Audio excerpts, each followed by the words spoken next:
Halo para netizenku, kembali lagi di channel Kacang ini. Oke, di siang hari yang cerah, tepatnya di mana gue tempat bekerja. Jadi gue sebelumnya mohon maaf karena kenapa gue masih pakai seragam kerja dan lokasinya masih dikerja, karena gue pengen usahakan sempet-sempetin ngebikin konten biar bisa ada video-video untuk kalian semua, yang dimana akhir-akhir ini semakin hari semakin padat kerjaan gue, tapi gue bakalan sempat-sempetin untuk bikin video seperti ini. Dan ya, jadi hari ini seperti biasa ya, di pertengahan minggu gue bakalan bahas tentang hal-hal yang menarik di otomotif ya.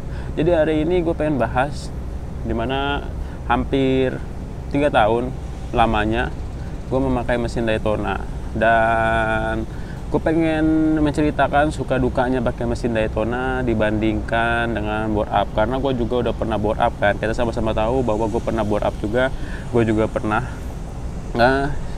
swap engine juga. Jadi kalau misalnya kalian atau misalnya para teman-teman semua atau anak-anak motor yang baru yang kelahiran tahun 2000 yang ingin mulai bermain naik motor, dimana kalian udah mulai besar ya kan, udah mulai remaja, kalian tuh baiknya nge-swap atau bore up gitu.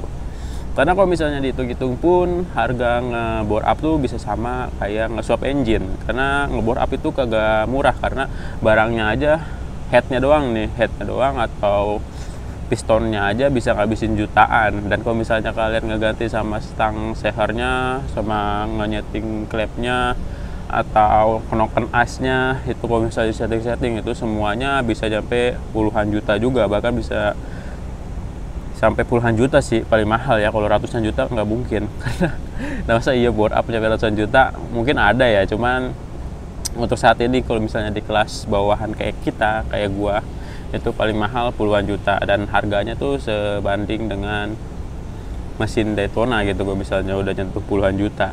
Tapi di sini kita bakal bahas keunggulan pakai mesin Daytona dulu, habis itu kekurangan mesin Daytona, habis itu keunggulan ngebore up, habis itu kekurangan ngebore up.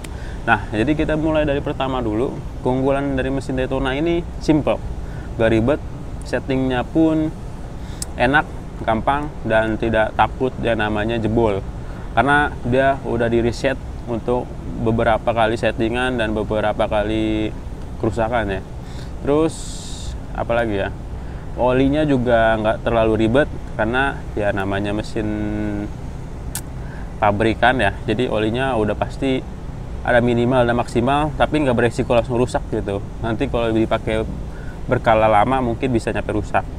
Dan bahan bakarnya pun juga masih bisa pakai Pertalite, bahkan Pertamax juga masih bisa ya, cuman ya itu resikonya kurang enak aja. Tapi kalau dipakai kayak sehari pakai Pertamax atau pakai premium, sehari aja itu nggak bakal bikin rusak, cuman ngebrebet aja. Beda halnya sama bore up ya kan. Terus apalagi ya, sama lebih enak nih dilihatnya sama para pecinta motor karena mesinnya beda ya kan. Kalau bore up kan dalamannya doang yang beda, luarnya tetap sama aja wujudnya kayak mesin-mesin pada umumnya.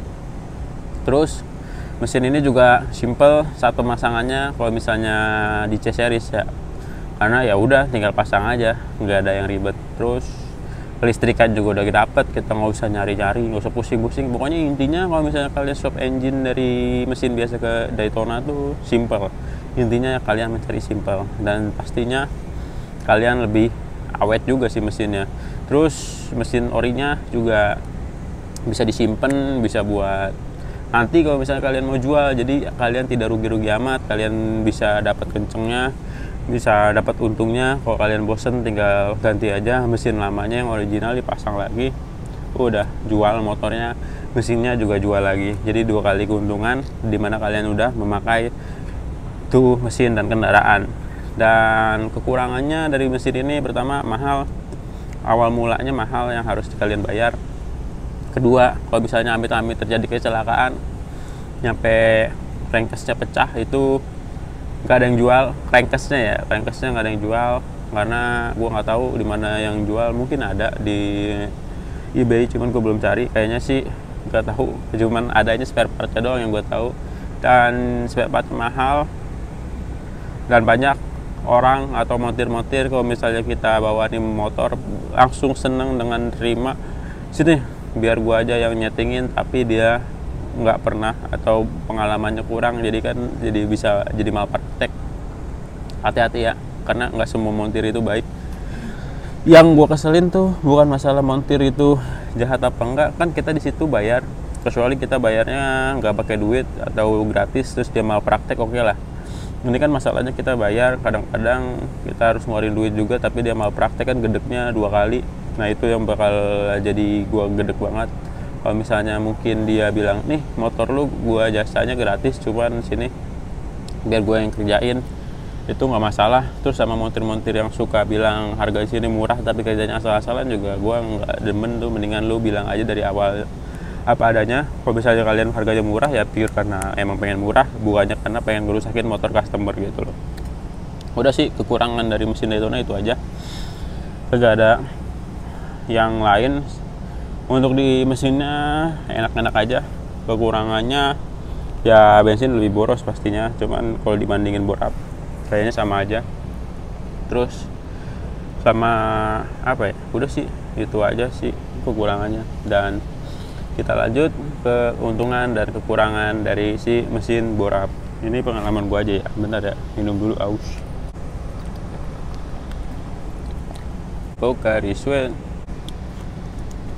Keunggulan dari mesin bore up, yang pertama pastinya kalian jadi lebih tahu tentang permesinan, ilmu tentang permesinan, timing, langkah, hal-hal yang seperti itu kalian jadi tahu.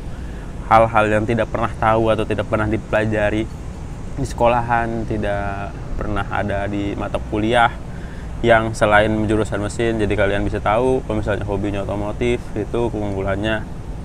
Kedua, kalian jadi lebih mempunyai kepuasan tersendiri, di mana kalian tuh namanya menciptakan mesin, apalagi nyampe berhasil tanpa ada try and error. Itu sangat sebuah penghargaan buat diri kalian sendiri, karena ya udahlah mesinnya jadinya mantep gitu. Dan karena gua termasuk orang yang gagal dalam try and error itu, jadi ya gua menyesal gitu. Karena keunggulannya, mesinnya kalau berhasil ya kenceng, awet, enak. Tapi kekurangannya, mesin ini kalau misalnya kalian gagal, rusak serusak-rusaknya gitu, bisa bikin motor jadi makin gak enak. Terus walaupun di standar pun juga tetap masih gak enak, karena nggak tahu kenapa itu adalah kayak hal gaib gitu. Padahal dia udah lu ganti nih semuanya nih, nyampe bearing-bearingnya pun yang di dalam mesinnya tuh lu ganti semuanya yang baru, tinggal lu sisain crankcase-nya, terus mesinnya baru semua, headnya semuanya baru, tetap aja masih nggak enak. Gue juga masih bingung, karena Mio yang gue pernah review kemarin itu adalah hasil bore up-an, terus semuanya diganti, tinggal sisa crankcase-nya doang tuh yang masih bawaan pabrik karena ada nomor mesin kan. Terus gue ganti bearing-bearingnya semua sampai seisi-isinya, udah habis sampai seharga motor Mio yang bekas lagi, tetap aja suaranya masih nggak enak, masih ngeritik, masih tidak semulus waktu baru, atau tidak semulus mesin-mesin Mio yang masih standaran yang dirawat dari awal sampai sekarang tanpa borap-borapan. Nah itu gue nggak tahu kenapa, karena mungkin ada yang salah. Tapi ya itu capek, lama-lama capek gitu. Awalnya mungkin kalian seneng, cuman kan ketika kalian dapatnya error dulu, bukannya kesuksesan atau keberhasilan dalam sebuah merancang mesin, ya kalian bakalan pusing juga ya kan.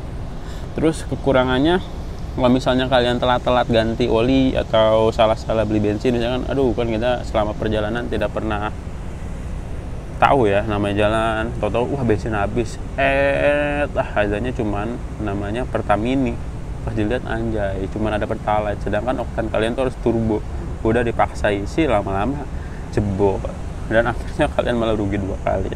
Dan kalian juga kalau misalnya mesin bore up, kerugiannya dimana kan itu mesin original kalian yang di bore up.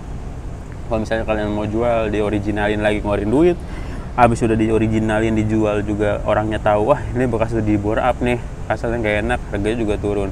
Dan part-part yang udah pernah kalian beli untuk mesin bore up, hasilnya dijualnya tetap murah-murah juga, karena namanya barang bekas, apalagi bore up-an, cuman pasar-pasar tertentu yang mau nerima, jadinya harganya murah-murah juga gitu.